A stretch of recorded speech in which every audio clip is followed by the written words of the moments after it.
2024 ലോക്സഭാ തെരഞ്ഞെടുപ്പിന് തൊട്ടുമുമ്പായി കോൺഗ്രസിന്റെ നേതൃത്വത്തിൽ ഇന്ത്യ മുന്നണി രൂപീകരിക്കുമ്പോൾ നരേന്ദ്രമോദിയും ബി.ജെ.പിയും അമിത്ഷായുമൊക്കെ ഇന്ത്യ മുന്നണിയെ കടന്നാക്രമിച്ചുകൊണ്ട് പരിഹാസരൂപേണ അവർക്കെതിരെ ഉന്നയിച്ചിരുന്ന ആരോപണമെന്ന് പറയുന്നത് ഇതൊരു അവിയൽ മുന്നണിയാണ് എന്നുള്ളതാണ്.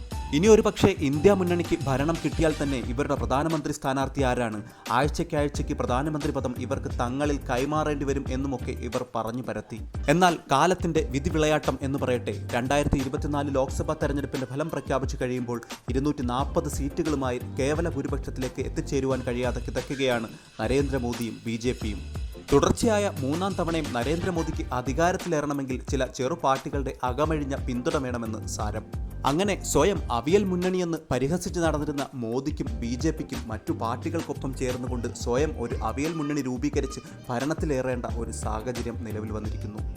ഈ ഒരു അവസരത്തിൽ മൂന്നാം മോദി സർക്കാർ നേരിടാൻ പോകുന്ന ഏറ്റവും വലിയൊരു പ്രതിസന്ധിയെക്കുറിച്ചാണ് നമ്മൾ ഈ വീഡിയോയിൽ ചർച്ച ചെയ്യുന്നത്. നമുക്കറിയാം, കൊടിയ അഴിമതികൾക്ക് പേരുകേട്ട രാജ്യമാണ് നമ്മുടെ ഇന്ത്യ.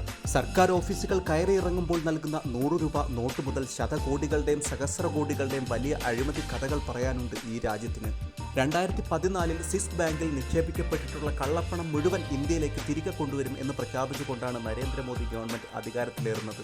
ഒന്നാം മോദി സർക്കാരിന്റെ തുടക്കകാലത്ത് കള്ളപ്പണ നിക്ഷേപം സ്വിസ് ബാങ്കിൽ ചെറുതായി കുറഞ്ഞെങ്കിലും 2018 ശേഷം വർദ്ധിത വീര്യത്തോടെ കള്ളപ്പണ നിക്ഷേപം സ്വിസ് ബാങ്കിൽ ഉയരുന്നതാണ് കണ്ടത്. 2016 പുറത്തുവന്ന ഒരു കണക്ക് പ്രകാരം 2016 സമയത്ത് സ്വിസ് ബാങ്കിലെ ഇന്ത്യൻ കള്ളപ്പണ നിക്ഷേപത്തിന്റെ ആകെ തുക എടുക്കുകയാണെങ്കിൽ അത് ഇന്ത്യയുടെ ആഭ്യന്തര കടത്തിന്റെ 13 ഇരട്ടിയിലധികം വരുമെന്നാണ്. കൊടിയ അഴിമതികളിലൂടെയും തട്ടിപ്പിലൂടെയും വെട്ടിപ്പിലൂടെയും നേടിയെടുക്കുന്ന കള്ളപ്പണം സുരക്ഷിതമായി സ്വിസ് ബാങ്കിൽ നിക്ഷേപിക്കുന്നതിന്റെ പരിണിത ഫലമാണ് ഇതൊക്കെ. അതെ, മൂന്നാം മോദി സർക്കാർ നേരിടാൻ പോകുന്ന ഏറ്റവും വലിയ പ്രതിസന്ധിയാണ് അഴിമതി. കൃത്യമായ ഒരു ഭൂരിപക്ഷമില്ലാത്ത ഒരു കൂട്ടുകക്ഷി മന്ത്രിസഭയിൽ ചെറു പാർട്ടികൾക്കും അവരുടെ നേതാക്കന്മാർക്കും വലിയ സ്വാധീനമാണുള്ളത്. ഇത്തരമൊരു സാഹചര്യത്തിൽ ബി.ജെ.പിക്കോ നരേന്ദ്രമോദിക്കോ ജെ.ഡി.യുവിൻ്റെ നിതീഷ് കുമാറിനെയും ടി.ഡി.പിയുടെ ചന്ദ്രബാബു നായിഡുവിനെയും നിലയ്ക്ക് നിർത്തുവാൻ സാധിക്കണമെന്നില്ല. അവരുടെ മേൽ നിയന്ത്രണങ്ങൾ ഏർപ്പെടുത്താൻ ശ്രമിച്ചാൽ ഗവൺമെന്റിനുള്ള പിന്തുണ പിൻവലിക്കുന്നത് വഴി ഭരണം നിലംപൊത്തും എന്നുള്ളത് തന്നെയാണ് കാര്യം. ഇത്തരമൊരു സാഹചര്യത്തിലാണ് പ്രധാനപ്പെട്ട വകുപ്പുകളായ railways, defence, finance, IT, infrastructure, road ഗതാഗതം തുടങ്ങിയ വകുപ്പുകൾ ചന്ദ്രബാബു നായിഡുവും നിതീഷ് കുമാറും ആവശ്യപ്പെടുന്നത്.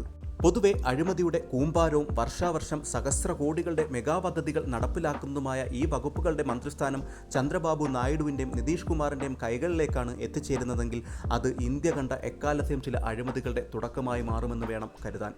2015 ആന്ധ്ര മുഖ്യമന്ത്രിയായിരിക്കെ സ്കിൽ ഡെവലപ്മെന്റ് കോർപ്പറേഷന്റെ ഫണ്ടിൽ തിരിമറി നടത്തി 360 കോടിയിലധികം രൂപ സംസ്ഥാന സർക്കാരിന് നഷ്ടം വരുത്തി എന്ന കേസിൽ അറസ്റ്റ് ചെയ്യപ്പെട്ട വ്യക്തിയാണ് ചന്ദ്രബാബു നായിഡു എന്നുകൂടി നമ്മൾ ഓർക്കണം. ആന്ധ്ര രാഷ്ട്രീയത്തിന്റെ മുടിചൂടാമന്നനും സ്വന്തം ഭാര്യാപിതാവുമായിരുന്ന NG രാമറാവുവിനെ വെട്ടിനിർത്തിക്കൊണ്ടാണ് ഇന്ത്യൻ രാഷ്ട്രീയ ഭൂമികയിൽ ചന്ദ്രബാബു നായിഡു കളം നിറഞ്ഞത് എന്നുകൂടി ഈ അവസരത്തിൽ കൂട്ടി വായിക്കണം.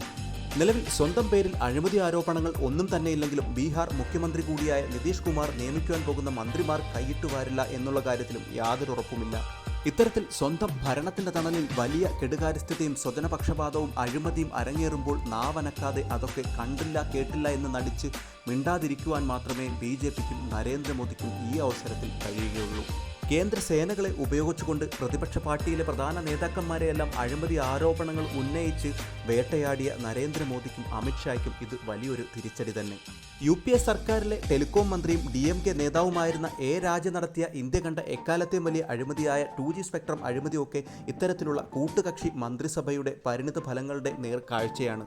എന്തായാലും വികസനമെന്ന വലിയ സ്വപ്നത്തിനുമപ്പുറം അഴിമതിയും കെടുകാര്യസ്ഥതയും സ്വജനപക്ഷപാതവുമൊക്കെ അരങ്ങുവാഴുവാൻ പോകുന്ന ഒരു കെട്ട കാലത്തിലേക്കാണ് ഇന്ത്യൻ ജനാധിപത്യം ഇനി ചുവടുവയ്ക്കുവാൻ പോകുന്നത്.